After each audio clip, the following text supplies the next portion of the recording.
Yeah, all right. Welcome to the class. We want to look at the style of writing, and basically academic writing um, is not written like the other style. The style of writing in academic writing is very different.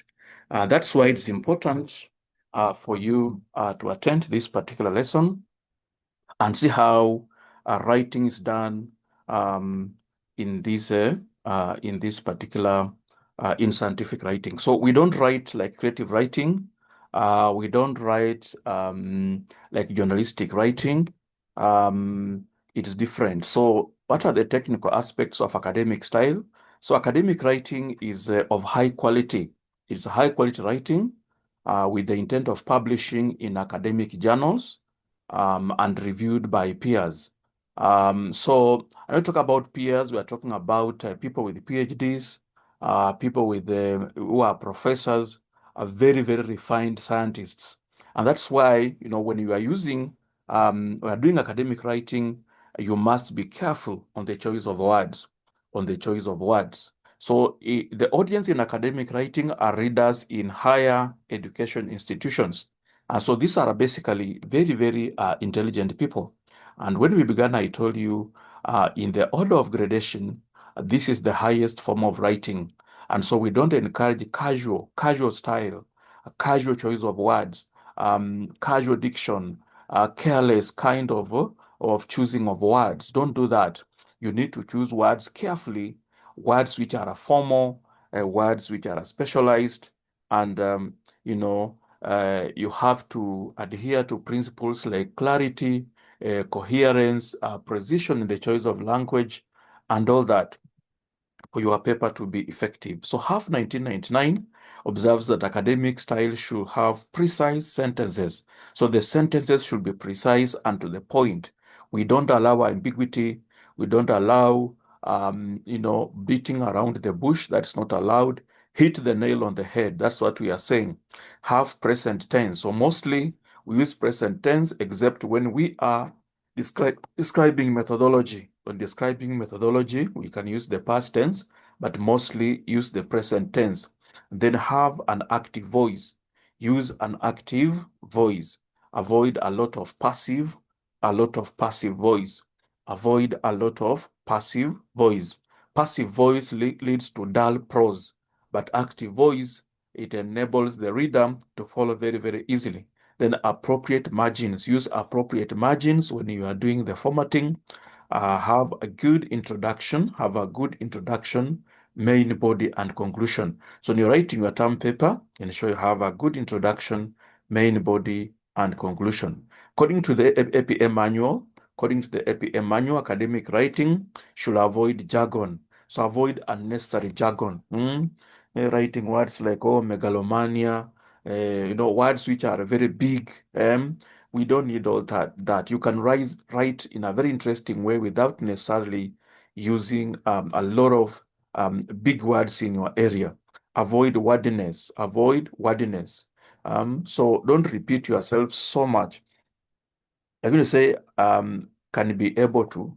Can be able to is just wordiness. It's just repetition. Because can means able to. So avoid such constructions. Then vary sentence length.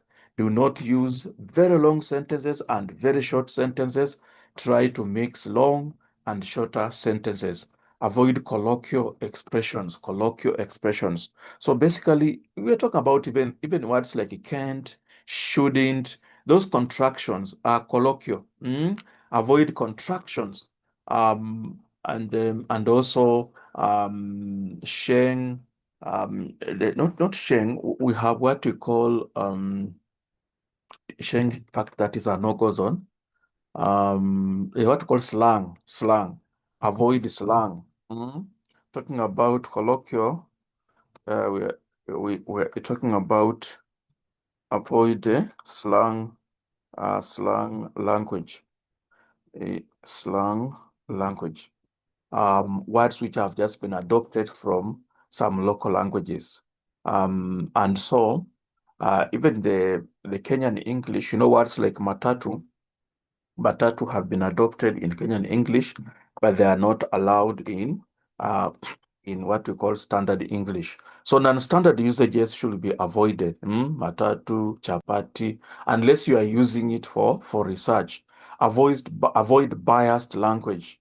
Avoid biased language. Like when you say foolish, nonsensical, it shows you are biased already. So emotional words are not allowed. Emotional words are not allowed. And then academic writing should be insightful. Let us see new ideas coming out. When you are writing scientifically, we want to see some new ideas being brought out. When you just read academic writing, you see new ideas coming out because it's meant for innovation and invention. You are coming up with new ideas in that particular area.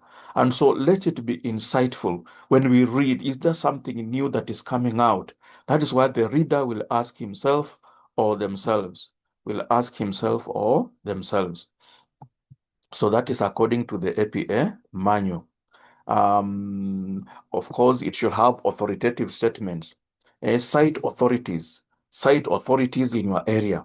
Like for us in literature, we have people like Frantz Fanon, Aimé Césaire, Jacques Derrida. We have people like Lang. We have people like Carl Jung. When you cite those great authorities in an area, people respect you. And if you cite them and then you use them to create a new idea, your paper will find a home in a very reputable journal. Then have concrete examples. Whenever you are trying to illustrate, a certain point of view, have concrete examples.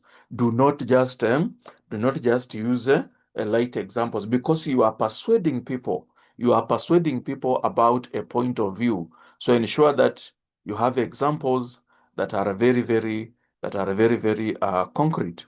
Examples that are very, very concrete, according to Richards 2005. And you can see, even me, you see, I'm citing authorities.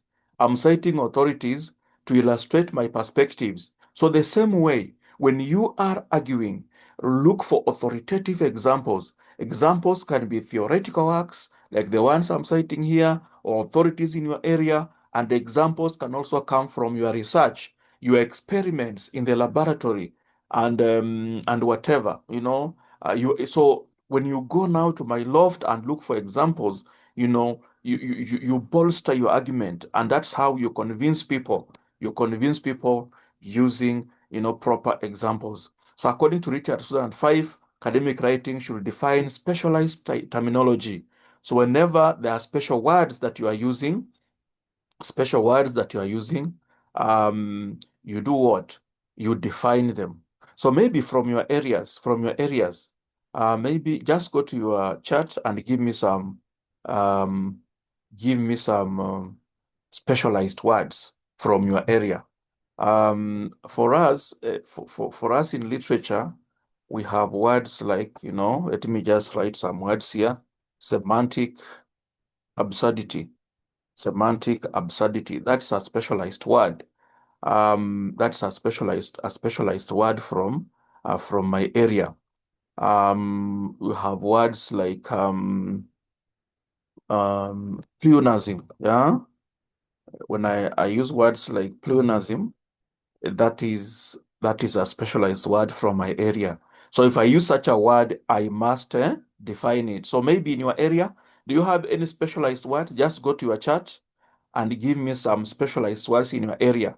So look for, as you begin in the introduction, ensure you define terms. If it's a thesis, you'll have a section called definition of terms, and then you define them for the audience. So in academic writing, we don't use any difficult words without defining them. We must define them for the audience to understand. So go to your area. In your area, I know forensics, you are here. Um, do you have some specialized words for us? And uh, any other so go to your chat and give me specialized words in your area. These are words which are specific to your area. Like I've given you semantic absurdity. Those are words that are only used in my area. Now, like in psychology, we have words like the id, the id, the id. So we say the id The id is a part of the mind that is full of wicked thoughts. Wicked thoughts. So that is social science, psychology. We have superego. Yeah, superego. I want you to give me specialized words in your area. So you define them. The superego is the part of the mind. Yeah, that's Irungu. You have given me heterosenda. Hey, Irungu. Eh? I cannot even read it.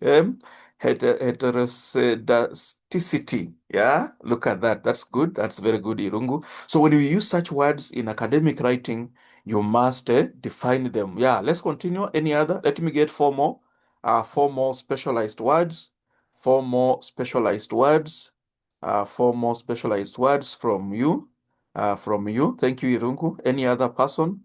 Yeah, these are difficult words that people from other areas will not understand. So you ensure that you define those specialized terminology. You define them.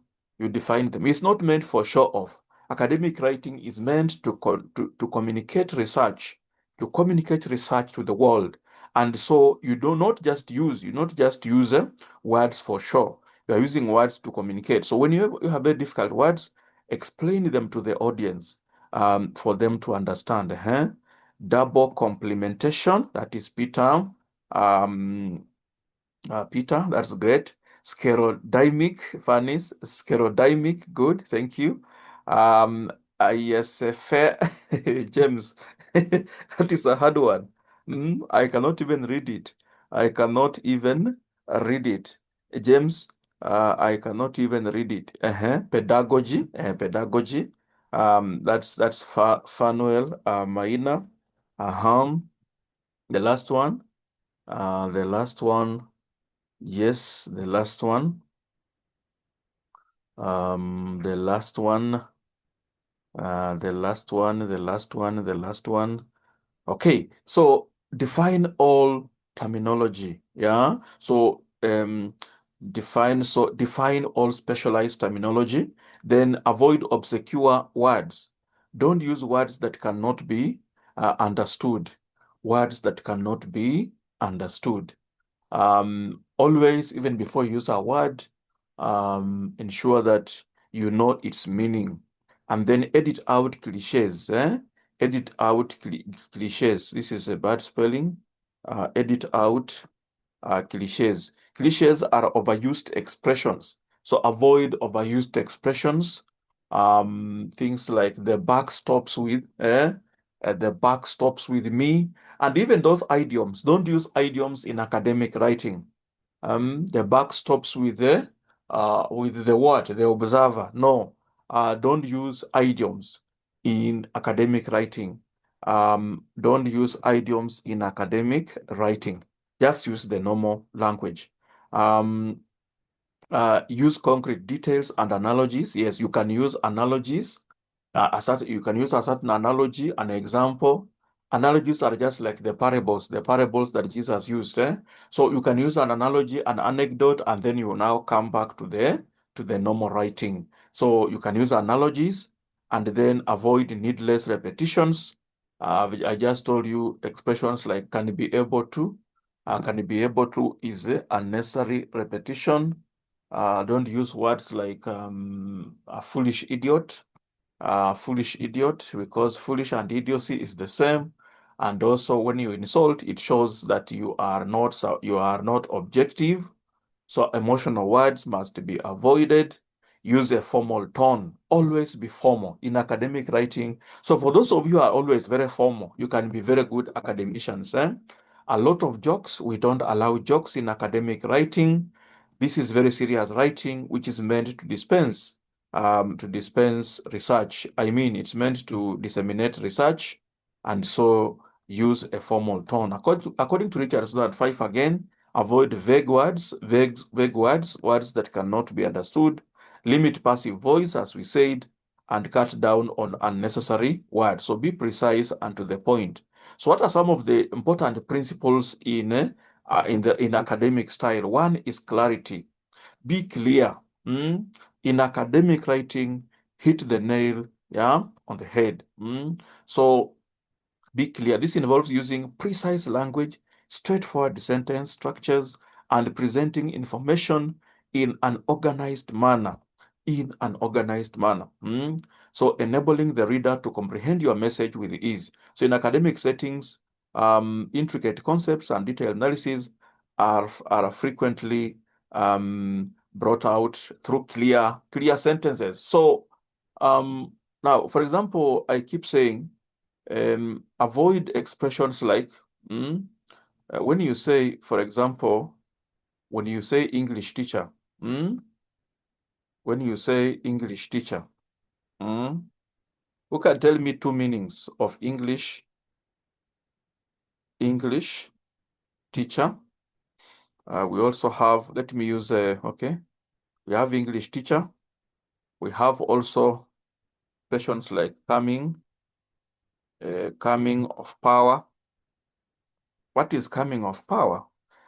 Maybe let me ask you, English teacher, this word has two meanings, this phrase has two meanings. Tell me the two meanings for English teacher. Somebody tell me the two meanings of English teacher. English teacher is ambiguous, and so such words are not clear. Such phrases are not clear. What do you mean when you say English teacher? What do you mean when you say English teacher? It has two meanings, and we must avoid that. That is not clear. It is ambiguous. English teacher. Who can tell me the meaning, one meaning of English teacher? English teacher. That phrase has two meanings. And what we are saying, avoid phrases that can express two or three meanings. That can express two or three meanings. English teacher. What's the first meaning? It means English teacher. The first meaning is teacher of English. Teacher of English. That is the first meaning. And the second meaning is it could be any teacher from England. Any teacher, it can be a teacher of maths, but hails from England. Yeah. So when you use such phrases, you confuse the audience. So be careful, be clear, avoid any ambiguity. Coming of power. Is it the coming of a colonial power? Is it a European power which is coming? Or is it the coming of electricity? What do you mean? Yeah. So in creative writing, we allow such ambiguities. Like poetry. In poetry, yeah, when you say from the West, what do you mean? From the West.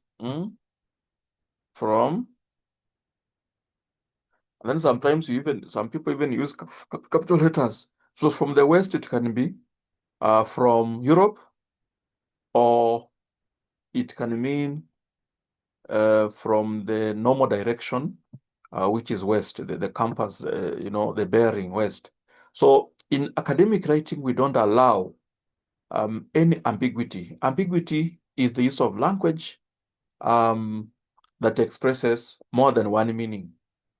And such ambiguities will convey different meaning. Now, even when you say, I am gay, what do you mean? You see? Yeah. Even I am gay. Gay can mean happy, or it can mean you are homosexual. Happy or homosexual. Even in the public speaking, avoid such expressions. Avoid such expressions. Expressions that can have more than, or words that can have more than one meaning. Lack of clarity. And lack of clarity can cause misunderstanding. In academic writing, we do not want misunderstanding. Do not want misunderstanding. So hit the nail on the head. What exactly do you mean? So clarity plays a vital role in preventing misunderstanding. There I've just said. When you choose a word like that one, you say, I am gay. People will say you are homosexual. But you wanted to say I am happy. You see? You wanted to say, I am happy. So immediately you'll be misquoted. Even when you go to social media, please be careful the words you choose. The lack of clarity will bring misunderstanding. So by concentrating on clarity, you significantly enhance the impact of your writing. So when you communicate clearly, your writing will be more impactful. Your writing will be more impactful and persuasive. So what do you do to achieve clarity? One, use precise language. Choose the most accurate and specific terms to convey ideas with clarity and precision. Precision is crucial in academic contexts where nuances can significantly impact interpretations. Yes, if you just create another meaning, you'll have another interpretation. Like look at that person who says he is gay. Eh, but you wanted to mean happy. Immediately, people will quote you and the video will go viral, especially if you are a public speaker. The video will go viral and they will say that person is gay. And in conservative situations like Kenya, let me tell you, you can even lose a political seat. Yeah. So rather than using broad terms like effect, yeah, use specific terms like impact. Effect is very broad. And so use words like impact. And so avoid words like even good. What do you mean by good? Good can be beautiful, yeah. Good can be handsome. If it's a machine, it can be efficient. So don't say good. Those are very, very broad words. Don't use words like good. That food is good. That is a very bad person. What do you mean by bad? Be specific. So a good communicator is very specific. What do you mean by bad? Is it lazy? If it's a machine, is it inefficient? Does it break down easily? Yeah. So go for the specific word. Avoid very, very broad words. That's what we are saying. So instead of effect, use words like impact, influence, and outcome. So you can see as a good scientist, you also need language. That's why you can see people from language and literature. We are the ones teaching you academic writing because you cannot be a good scientist with a poor foundation in language. And so I want to encourage you, whenever you are doing maybe forensics or computer forensics or another area, software engineering, also ensure to bolster your mastery of English language because with the poor language, you will not be able to communicate your research. Can be a very good researcher, but with the poor language, you will not have an impact. So instead of writing many people, when you say many people, be precise. Tell us which people are those. Eh? Don't say many people believe that the id influences the life of a person or of leaders. Who are those many people? Just say scholars. For example, Anthony 2019, yeah, argues that the id has a great influence on the leadership of people. So specify, avoid many people in the world today. That's not academic writing. That is not academic writing. Specify those people. So use precise language to enhance clarity. And so it allows readers to follow arguments without confusion, making the work more impactful and respected. So when you use precise language, people are able to get your ideas easily, and your research will become more and more impactful. So use straightforward sentence structures. Avoid winding statements. So avoid unnecessary complexity, which may not help. Be straightforward. Be straightforward in your sentence structures. I don't know if I'll be able to get some examples of this. Yeah, some writers use very, very difficult words, sentences which are not straightforward. So because of that, nobody even reads their work. Nobody even reads their work. I don't know if I can get um, some of these these words. Mhm. Yeah, when you use very, very difficult words, people nowadays are they are very busy. They will not care about looking for the meanings of those words. Mm? So avoid. Let me see if I can get an example. Um,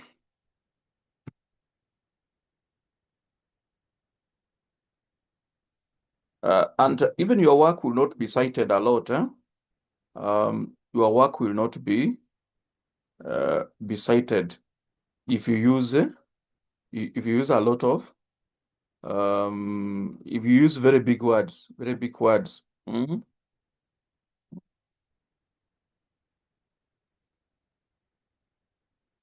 Your work will not be cited.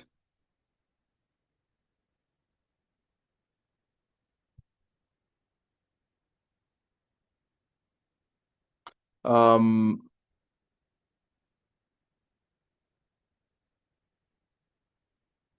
Let me just show you one example here.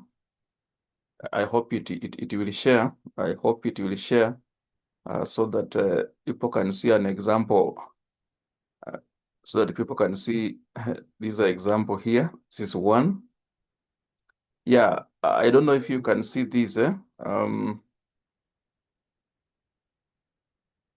you see this? Just use chat to tell me whether you can see this title, spontaneous. Um, can you see? Use chat. Can you see spontaneous? Subarachnoid. Um, use your chat. Are you able to see? Okay, Joseph, thank you. Thank you. Yeah. So, for example, see this scholar. Spontaneous subarachnoid hemorrhage at Kenyatta National Hospital. Prospective and retrospective study of patients seen at Kenyatta National Hospital from that day to that. So, first of all, even the title is very long.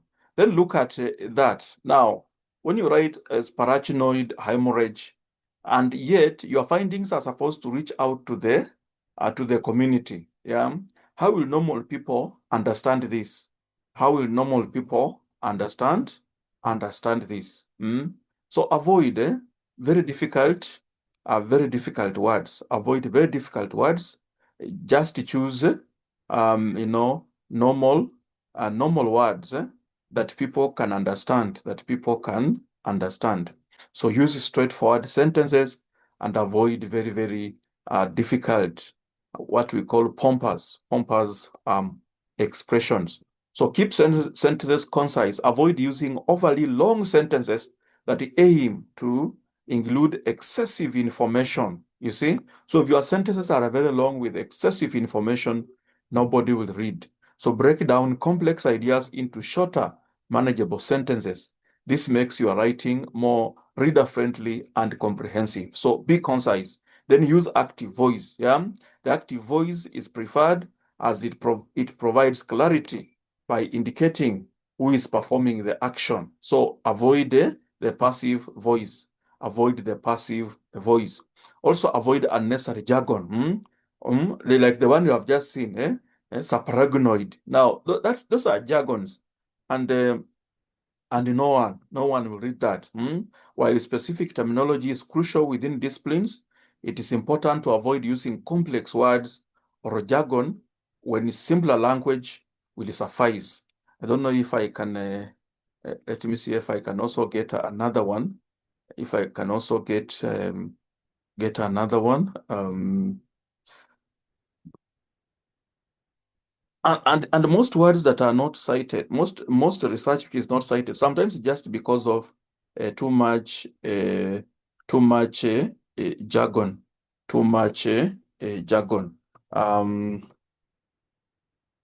I'm just looking at Google Scholar to see whether I can get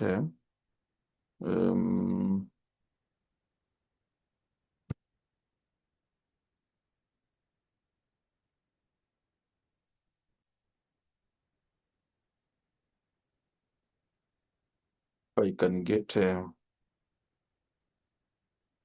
I'll just use titles.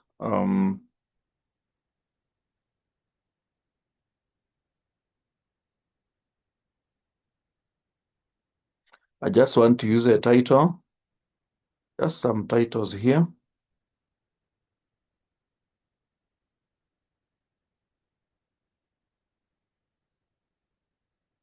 Yeah, even okay, like this is a very good topic. This is a very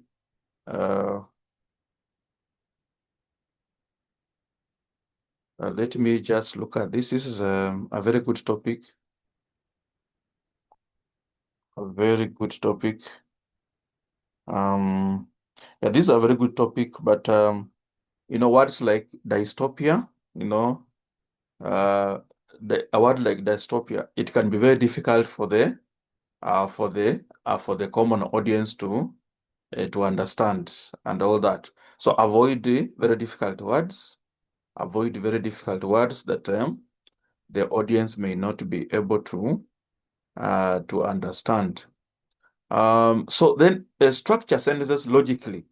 So ensure that your sentences are organized in a logical order, a logical order, a logical order. So if you want to add information, you use words like, let me just give you one. Let's go to the chart. Use words like moreover, when you are adding information. Any other words? Any other words you use apart from moreover? Apart from moreover, which other words can you use? Let's go to the chart to add information. Yeah, to add information. Which other words you use apart from moreover? Conjunctions. Yeah. Other than that, good Lewis. Any other? Any other? Any other words? In addition, very good, Jessica. Any other? Yeah, in addition. So that is logical writing. When you are adding information, furthermore, James Mutahi, very good, James. Furthermore, furthermore. Now, what about contrasting? When you're contrasting, use words like however. However, use words like however when you are contrasting. Give me other words. When you are contrasting, use words like however. However, any other words? When you are contrasting, but James Mutahi, good. But good, James Mutahi. Any other? When you are contrasting, when you are contrasting, despite, good, Eunice. On the contrary, Samuel Mwendwa, very good. Yeah. So that's when you are contrasting. That's when you are contrasting. That's when you are contrasting. When you want to show consequence, you use words like consequently. Use words like consequently. When you want to show consequence, use words like consequently. Any other? Mm. You use words like consequently. You can use words like subsequently. Yeah. Subsequently. Yeah. Subsequently. For that reason. Yeah. Yeah. For that reason. For that reason. Yeah. For that reason. Yeah. So you choose certain words. So I'm telling you, language remains still very important. Very important. We cannot just say now we are scientists, so we are not interested in language. No, your invention will be communicated through language. So ensure that you update your language skills. Continue to read more papers, continue to update your language, so that when you write formally and you write in good language, so that there is logical flow of ideas. And even paragraphing, even paragraphing, ensure that you use what? You use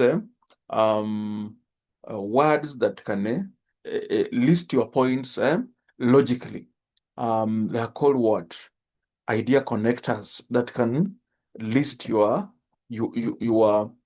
paragraphs or your ideas logically. Yeah, words like firstly, secondly, moreover, furthermore. That's how you go about it. And then in a paragraph, begin with what we call the topic sentence. Begin with the topic sentence. The topic sentence. What's the topic sentence? What is the topic sentence? Yeah, tell me in your chat, what's the topic sentence? So a good paragraph should have the topic sentence to introduce the idea. To introduce your idea. Topic sentence. Yeah. Topic sentence. What is the topic sentence? Have a topic sentence. have supporting sentences, sentences, and then you can now have the clincher. The clincher. What is the topic sentence? What is the topic sentence? What is the topic sentence, class? Go to your chart. What is the topic sentence? So far, we are only 76. Very many people are missing classes. It is the main idea to be discussed. Very good, Mtahi. So you introduce it. You introduce the idea on that paragraph. And then what is the supporting sentence? What are supporting sentences? Irungu, that's great. What are supporting sentences on the paragraph? What are the supporting sentences? What are the supporting sentences? What are the supporting sentences in a paragraph? So always write in paragraphs. That's what we are saying. Don't just write one block, yeah? When you're writing a term paper, write in paragraphs. Torebobo says synopsis. No, a synopsis is a summary of the whole of a book. That is not the topic sentence. The topic sentence is a sentence that introduces the idea. Then what are supporting sentences? They give additional information. Yes, they now give examples to support the idea. So if you are now discussing maybe the findings, you are talking about the first finding, you state it in the topic sentence, and then you use supporting sentences to illustrate, to back up the main idea. That's Maxwell. Very good. You now back up the main idea. Then what is the clincher? What is the clincher sentence? What is the clincher? What is the clincher sentence? What is the clincher sentence? What is the clincher sentence? Jessica says supporting sentences gives more ideas, or they prove. Yeah, they now support the main idea. Then what is the clincher? What is the clincher sentence? What is the clincher sentence? Yeah, they summarize the whole paragraph. It's the last sentence which summarizes the idea. That's Peter and Irungu and James. It captures the summary of the whole idea. So very important. So ensure that you write in an organized way. Write in an organized way. So avoid unclear sentences like, in the study, after analyzing the data, it was found that the hypothesis was correct. So this is an example of an unclear sentence. Instead, you can write something like, the data analysis confirmed the hypothesis. You see? The data analysis confirmed the hypothesis. So avoid very winding examples, sentences that, beat around the bush. They don't hit the nail on the head. So effectively communicating ideas requires presenting information in an organized manner, allowing readers to follow your argument easily. So for example, when you use those idea connectors, readers are able to follow in your information very, very clearly. So scientific writing is logical. So you must proceed in a logical manner. Use clear headings and subheadings. That's another thing. Divide your term paper into introduction, main body, and conclusion. And in the main body, you can have several subheadings. You can have several subheadings in the main body. So use clear headings and subheadings, and that makes your argument more clear. Follow a logical sequence. Arrange ideas coherently, starting with broad concepts in the background information, then specific points, and finally conclusions. For example, an essay should introduce the topic and the context, then present the thesis, that's the problem statement, then have supporting arguments with evidence, and conclude with the summary and findings. And I gave you my paper, and I hope you are able to go through it. Then you would use transitional phrases. These are the ones I've been calling idea connectors, and you have told me, moreover, on the other hand, so that is logical sequence. Then prioritize information. Present the most crucial points first. So always begin. And when you are even summarizing your paper, begin with the most important points. Most important points. Don't begin with the shallow points. Begin with the most important points. And those are the key arguments. For example, in discussing research findings, start with the most significant results before addressing the less critical observations. Then group related ideas. Keep related information within the same section or paragraph to enhance the reader's comprehension. Now, what is a paragraph? If I may ask you, what is a paragraph? What is a paragraph? Somebody tell me what a paragraph is. So always bring related ideas together. Bring related ideas together. What is a paragraph? What is a paragraph? What is a paragraph, class? What is a paragraph? So don't just scatter ideas. And when you scatter ideas, people will see you as someone who is brain scattered. You just throw ideas on the paper. No. Be organized. Bring related ideas together. And that's why you can have subheadings. A subheading on gender violence. Another subheading on something else. Bring related ideas together. Be organized. So what is a paragraph? What is a paragraph? A paragraph is what? Yeah, I can see 5 new. A paragraph is a set of sentences that relate to a common idea. Yes, group of sentences that talk about one idea. That is what we call a paragraph. And that's why, as a scientific writer, always be very keen on paragraphs. Write in paragraphs to bring related ideas together. Summarize key points. Briefly summarize main points at the end of sections or paragraphs to reinforce information and aid retention. Example, you can say, in summary, the results indicate the new method is both more efficient and accurate than the previous approaches. Yeah. So then there is an aspect of coherence. Coherence is a very important aspect of what? Scientific writing. If you want to write clearly, use coherence. This is the logical flow of ideas. Coherence is achieved when ideas are presented logically, with each sentence, paragraph, and section building upon the previous one. So ensure that each section builds upon the previous one. If you are talking about recommendations for future research, it should be related to the conclusions. If you are talking about an introduction, it should be related to the abstract. That's what I said last time. And so even in the main body, you can use words like similarly, to link one paragraph to the other, to link one paragraph to the other, because you are writing the same essay. You are just writing on one topic. If it's an article or a term paper, it's just on one topic. So ensure that all the different paragraphs and the different parts, are related to each other.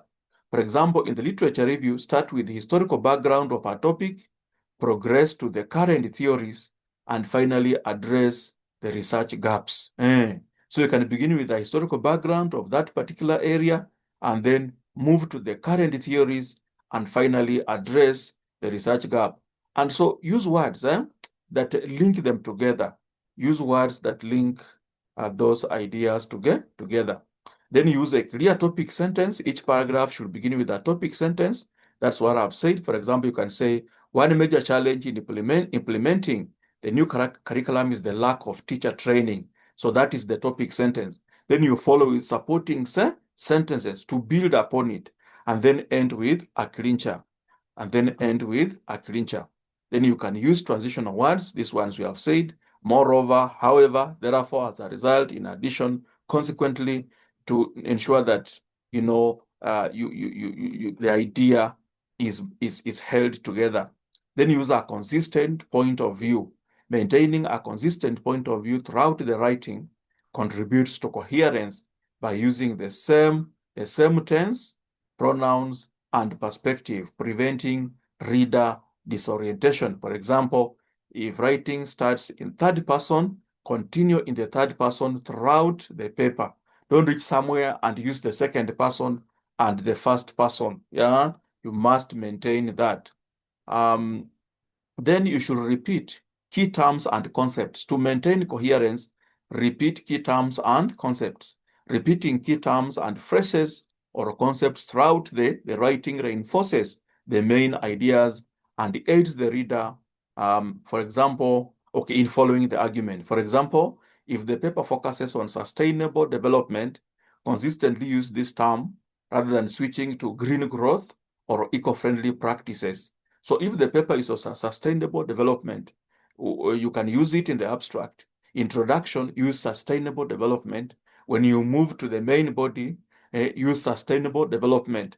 Don't change to green growth or eco-friendly. It will confuse the reader. So this is not creative writing where, like a poem, where you play around with words. No, in scientific writing, a concept, and that sustainable development can also be in the keywords.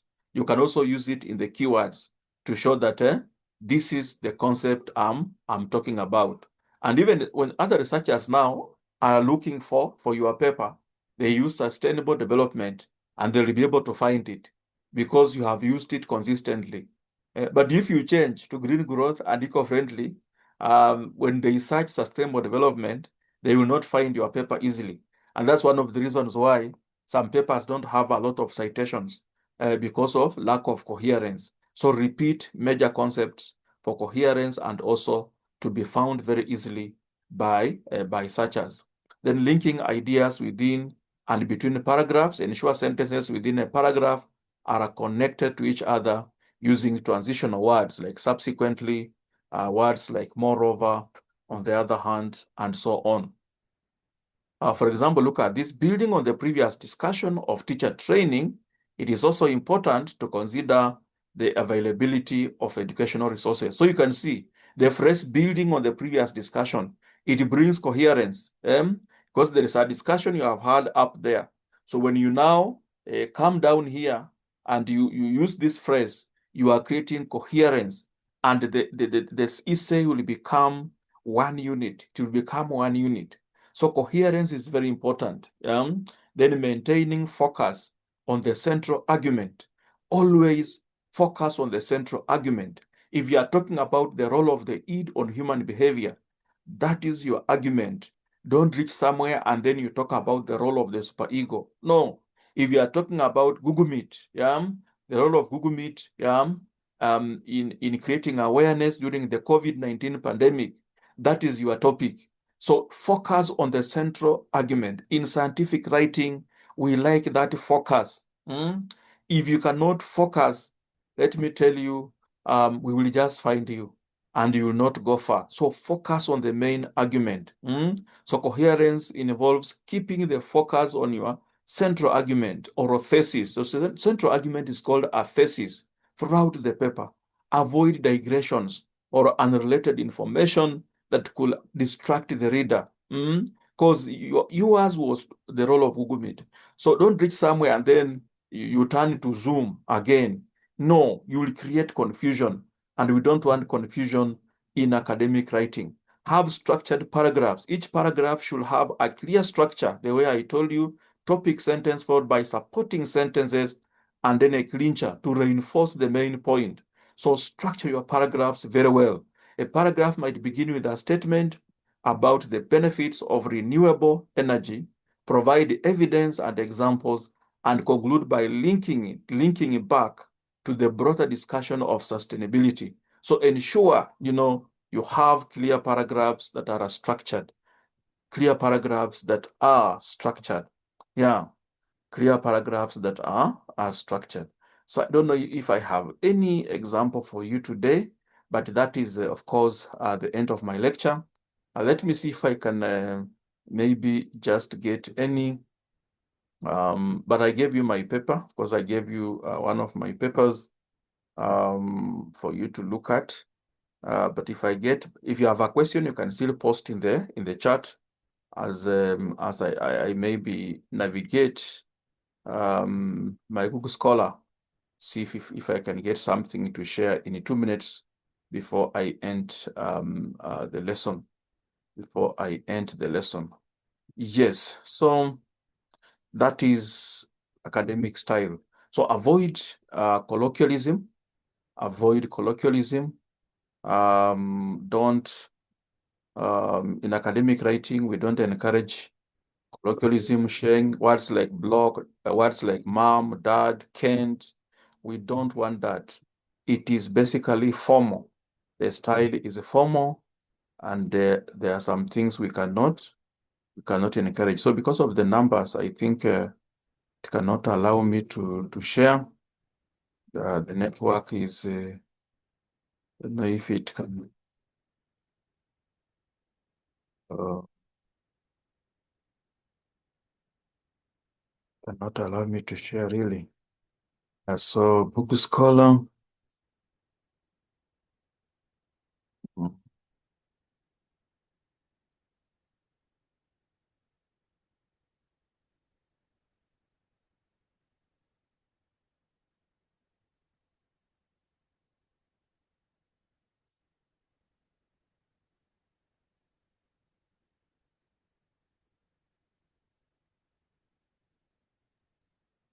You can post your questions as I search for something. Um,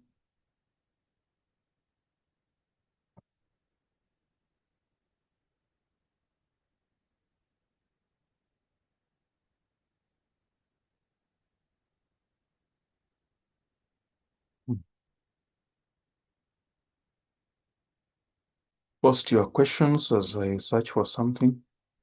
Um,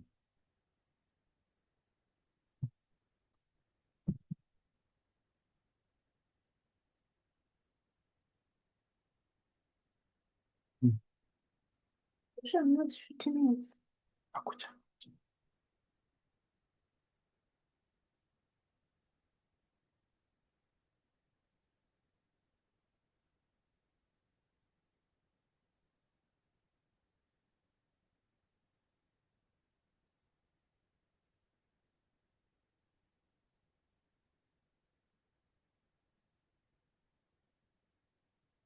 Yeah, so maybe I'll look for a relevant paper and then share with you on the group. Let me check your messages, your chats.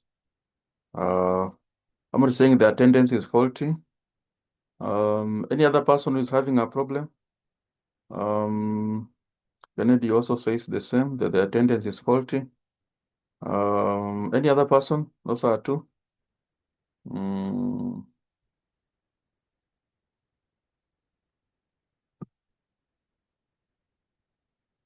any other person who is having issues with attendance? Are they just two people? Also mine. Somebody still asking for the card. I think those are people who don't attend classes. We said do all the activities and you will be assessed from those activities. So don't ask for cards. Sure you are doing, but okay, I will correct the attendance and share with you why is it faulty. Okay, thank you for the feedback. Just do the activities. I've already opened access to you. I've already access to you week 9. I've already access to week 9, so just ensure you do the activities. Any other question? Let me correct that attendance and then you'll be able to sign the attendance. Otherwise, thank you very much for attending. Although many people are missing, because forensic alone was 77. So and then the other group was about 40. So you're supposed to be about 110. So today the maximum was 70, 78. They were not even 80. So many people are missing. And the attendance is also, it has a max. Attendance has max.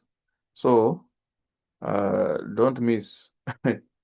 If you don't attend, and also if you don't understand, you will not be able to perform.